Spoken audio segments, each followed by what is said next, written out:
दोबारा हम लोग इस सदन में याद कर रहे हैं और हमें गर्व है इस बात का कि हम लोग इस समय पर बंकिम चंद्र चट्टोपाध्याय जी को भी याद करें, जिन्होंने इतना शानदार और ऐसा राष्ट्र को गीत देके गए हैं जिस गीत ने लाखों लाख लोगों को जागरूक किया, उनके बीच उत्साह भरा और आज़ादी के उस समय पर जिस समय अंग्रेजों के खिलाफ लड़ाई लड़ी जा रही थी, वंदे मातरम हमें ऊर्जा देता था, हमें ताकत देता था, हमें एकजुट कर करके अंग्रेजों के खिलाफ लड़ने का एक माध्यम बनाता था। वो वंदे मातरम के गाने पर आज जब 150 वर्ष हो रहे हैं, मुझे बोलने का मौका मिला, इसके लिए मैं आपका बहुत बहुत आभार और धन्यवाद देता हूं। ये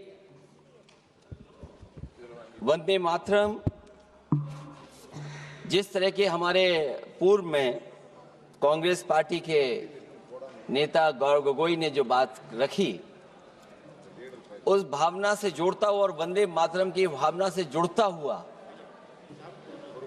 जिस समय कलकत्ता के कांग्रेस के अधिवेशन में रविन्द्रनाथ टैगोर जी ने गाना गाया, गीत गाया, उसके बाद लोकप्रियता इसकी आम लोगों के बीच पहुंच गई।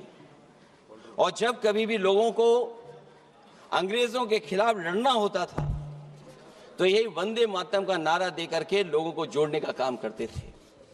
हमारा कोई भी आंदोलन रहा हो, स्वदेशी आंदोलन रहा हो, उसमें भी हम लोग इसी नारे के साथ चले। वंदे मातरम को लेकर के हम लोग इतना देश को एकजुट कर दिए कि अंग्रेज घबराने लगे। और जब अंग्रेज घबराने लगे तो जहां कहीं भी वो देखते थे कि ये नारा लग रहा है, वहां पर देशद्रोही का कानून लगाकर लोगों को जेल भेज देते। ये भी इतिहास है कि जिस समय बंगाल में बच्चों ने गाना गाया, इस गीत को अपने क्लासरूम में गाया, उस समय भी अंग्रेजों ने उनके खिलाफ मुकदमा लगा के उन्हें जेल भेजने का काम किया। ये वंदे मातरम अंग्रेजों ने बैन भी कर दिया। 1905 से लेकर के 1908 तक बैन कर दिया गया और बैन के बाद भी लोग माने नहीं, हमारे क्रांतिकारी लोग माने नहीं और वंदे मातरम को हमेशा उन्होंने अपने दिल और दिमाग में रखा और जनता के बीच में इस आंदोलन को आगे बढ़ाते रहे। सभापति महोदय, जो हमारे सत्ता पक्ष के लोग हैं वो हर चीज को ओन करना चाहते हैं। ये 150वें वर्ष में जब हम वंदे मातरम याद कर रहे हैं, बंकिम चंद्र चट्टोपाध्याय जी को हम याद कर रहे हैं कि उन्होंने इतना महान गीत हमें दिया है। सत्ता पक्ष के लोग समय समय पर हमें देखने को मिलता है कि जो महापुरुष उनके नहीं हैं या जो चीज उनकी अच्छी नहीं है, उनको वो ओन करना चाहते हैं। 150वें वर्ष वंदे मातरम, मैं अभी वो बात कहूंगा और मैं बात कहूंगा और हमारे मंत्री जी उसका जवाब देना। सभापति महोदय, क्योंकि ये बात ओन करने की आ रही है, अपनाने की बात आ रही है, तो मैं सभापति महोदय, मैं अपने सत्ता पक्ष के लोगों को याद दिलाना चाहता हूं। सत्ता पक्ष के लोगों की जो पार्टी आज है, भारतीय जनता पार्टी, जिस समय गठन हो रहा था, हमारे मुंबई और महाराष्ट्र के लोग जानते होंगे कि जिस समय गठन की चर्चा थी, उस समय आपके जो अध्यक्ष चुने गए थे, उनको जो भाषण देना है उस पर भी बहस चल रही थी। और बहस इस बात की थी कि भारतीय जनता पार्टी सेकुलर रास्ते पे जाएगी, सोशलिस्ट रास्ते पे जाएगी कि नहीं जाएगी।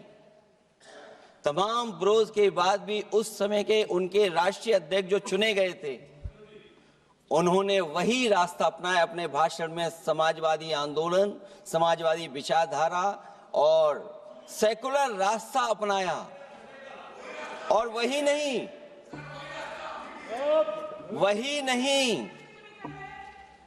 जो उनका मंच था उसमें जयप्रकाश जी की तस्वीर लगा करके भी उन्होंने लोगों को ये भ्रम फैलाने की कोशिश की कि जेपी के रास्ते पर भारतीय जनता पार्टी चलेगी। बताएं माननीय मंत्री जी, आप कितने सेकुलर हैं आज, कितने सोशलिस्ट हैं आज? अभी गौरव गोगोई जी ने ठीक कहा, इंडिगो का हवाई जहाज उड़ नहीं रहे हैं, उड़ नहीं रहे कि उड़ाए नहीं जा रहे हैं? उड़ाए नहीं जा रहे। और क्या बात कही गई थी कि गरीब भी उसमें चल सकेगा। इसलिए सभापति महोदय, मैं बात दूसरी तरफ नहीं ले जाना चाहता हूं। वंदे मातरम सिर्फ गाने के लिए नहीं है, निभाने के लिए भी होना चाहिए। सभापति महोदय, आज हम आकलन करें, पीछे मुड़ करके देखें कि हम इस वंदे मातरम को कितना निभा रहे हैं। जिस वंदे मातरम ने आजादी के आंदोलन में सबको जोड़ा, आज के दरारवादी लोग उसी से देश को तोड़ना चाहते हैं। ऐसे लोगों ने, सभापति महोदय, ऐसे लोगों ने पहले भी देश के साथ दगा किया और आज भी कर रहे हैं। ये चर्चा तो जोड़ने का काम करेगी ना अखिलेश जी, क्योंकि आज वंदे मातरम की चर्चा, वही मैं कह रहा हूँ, वंदे मातरम में जोड़ने का ही काम करेगी। वंदे मातरम कोई दिखावा नहीं है, ना ही राजनीति का विषय है। क्योंकि सभापति महोदय, हम जब ये चीज इनके विचारों से, इनके भाषणों से जब बाहर सुनते हैं तो ऐसा लगता है कि वंदे मातरम इन्हीं का बनवाया हुआ गाना है। जिन्होंने, सभापति महोदय, जिन्होंने आजादी के आंदोलन में भाग ही नहीं लिया है, वो वंदे मातरम का महत्व क्या जानेंगे? सच तो ये है कि सरफरोश लोग वंदे मातरम दिल से बोलते थे। उन आजादी के दीवानों के खिलाफ कुछ लोग अंग्रेजों के लिए जासूसी और मुखबिरी का भी काम करते थे। दरअसल ये राष्ट्रवादी नहीं बल्कि राष्ट्र विवादी लोग हैं। जहां विवाद करना हो, कभी अंग्रेज विवाद कर करके, डिवाइड कर करके, डिवीजन कर करके राज किया करते थे। सभापति महोदय, आज भी वही रास्ता कुछ लोग अपना रहे हैं। वो डिवीजन का रास्ता अपना रहे हैं, डिवाइड का रास्ता अपना रहे हैं, दरारवादी रास्ता अपना रहे हैं। इनका इतिहास खंगाला जाए कि इन्होंने आजादी के पहले और आजादी के बाद वंदे मातरम क्यों नहीं गाया। ये सभापति महोदय, आज जब हम वंदे मातरम पे इतनी चर्चा कर रहे हैं, जिस भाव से हम लोग यहाँ बैठे हैं, कम से कम ये भी खंगाला जाए इतिहास में कि वंदे मातरम कुछ लोगों ने कब गाया। उन मुखबरों से ये सवाल पूछा जाए कि स्वतंत्रता के बाद भी उन्होंने अपना गीत क्यों बनाया। उनकी एक रंगी सोच ने तिरंगा क्यों नहीं फहराया। वंदे मातरम सियासत के झूठे राष्ट्रवादियों के लिए नहीं है, गलत लोगों की गलत मंशा पूरा देश समझता है। और केवल यही नहीं ओन करते हैं, कभी कभी भारत माता का जो चित्र है, जो पेंटिंग कभी बंगाल के महान लोगों ने बनाई थी,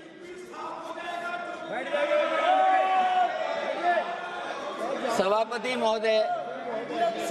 महोदय, इनको देख लीजिए, और फिर बैठ जाओ। सभापति महोदय, राजभर जी आप बैठिए, आपके नेता बोल रहे हैं। सभापति महोदय, वंदे मातरम का भाव ये भी था कि कम्युनल पॉलिटिक्स नहीं चलेगी, और कम से कम हमारे उत्तर प्रदेश के साथियों ने कम्युनल पॉलिटिक्स को अंत किया है वहां पर जहां से कभी इन्होंने शुरू की थी। और सभापति महोदय, वंदे मातरम एक भाव के रूप में हमारे अंदर बसा है, चाहे उसके शब्द न याद हों, चाहे अर्थ ना मालूम हो, चाहे पूरा याद ना हो, उस सच्चे भारतीय के अंदर देश प्रेम की भावना जगाने के लिए इसके दो शब्द ही काफी हैं।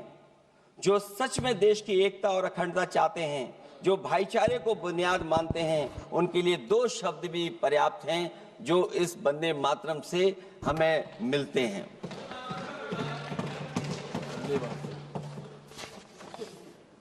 दूसरा किस्सा सुना दो अध्यक्ष महोदय। सभापति महोदय, इनका इतिहास खंगाल लीजिए, पूरा निकाल लीजिए। चुनावी सभाओं में कभी बाबा साहब भीमराव अंबेडकर जी की तस्वीर ये लोग नहीं लगाते थे। ये बात अगर सही हो तो बता दो। और ये तस्वीर कब लगाना शुरू किए? इनका एक सहयोगी साथी संगठन, जिस समय समाजवादी पार्टी और बहुजन समाज पार्टी ने मिलकर के इन्हें उत्तर प्रदेश में हरा दिया था, उसी दिन के बाद से बाबा साहब भीमराव अंबेडकर की प्रतिमा और तस्वीर लगाने लगे।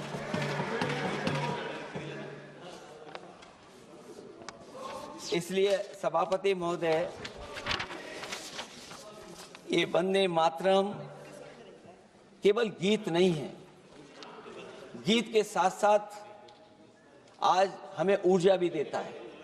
उस समय क्रांतिकारियों को ऊर्जा मिलती थी, एकजुटता का नारा था, हम साथ लेकर के चल रहे थे सबको, और देश के सभी लोगों ने जाति धर्म को भुला करके एक साथ मिलकर के वंदे मातरम के सहारे अंग्रेजों को भगाने का लगातार कोशिश की।